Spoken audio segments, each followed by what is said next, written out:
Crispy chicken fillet na favorite ng mga kids at talaga namang nire-request nila. Kaya naman tara at magluto na tayo mga mare. 초콜릿은 달콤해 달콤해 달콤해 오렌지는 상큼해 상큼해 상큼해. Dahil nga mura ang manok ngayon ay naisipan kong gawan sila ng crispy chicken fillet. Meron nga ako ditong mahigit 1 kilo na chicken fillet at eto nga at hiniwa ko lang into strips. Kaya na ang bahala kung gaano kalaki ang gusto nyong sukat dito. Pwede nyo rin itong ipabaon sa inyong mga anak sa school. And after ko nga mahiwa into strips, ang chicken breast ay lalagyan ko na ito ng pampalasa. Ginisa mix yung ginamit ko dito. Bahala na kayo kung ano yung gusto nyo. Nag-add na nga rin ako ng pepper at ng paprika. Masarap kasi yan sa chicken. Tapos naman yan ay mekos-mekos lang natin hanggang sa makot lahat ng chicken at iset aside. Madali nga lang din itong gawin at pwedeng-pwede nyo itong i-stock sa inyong freezer mga mare. At habang nakamarinate nga itong chicken ay ihanda naman natin yung pang-coat dito. Meron nga ako ditong breadcrumbs, harina, at 2 itlog.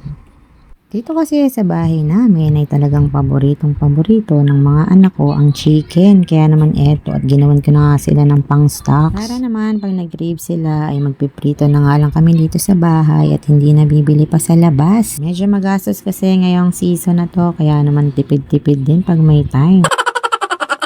At nang maihanda ko na nga ang lahat ng kailangan sa pang-coat ng chicken ay pwede na tayo magsimula. Ilalagay ang chicken, una ay sa flour, then next naman ay sa egg, and then next naman ay sa breadcrumbs. At paulit-ulit lang hanggang matapos lahat ng chicken. Pag na-coat na nga, ilalagay ko na nga siya sa isang tub. Para naman maganda siyang ipang-stock sa freezer. O diba mga mare, pwede nyo rin itong pagkakitaan. At ayan nga, nakagawa ako ng 3 tubs. At yung nasa plato naman, ay ipiprito na namin ngayon. At alam nyo naman ng mga bata, pag nakakita ng chicken ay gusto na agad kumain.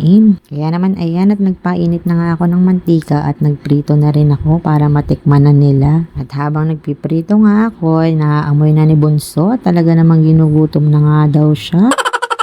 Gumawa na nga rin ako ng mayo and ketchup dip para mas masarap yung pagkain nila ng chicken. At eto na nga, for the taste test na tayo mga mare. Sinausaw ko muna yan sa mayo and ketchup. And first bite, ang crunchy niya mga mare at ang sarap.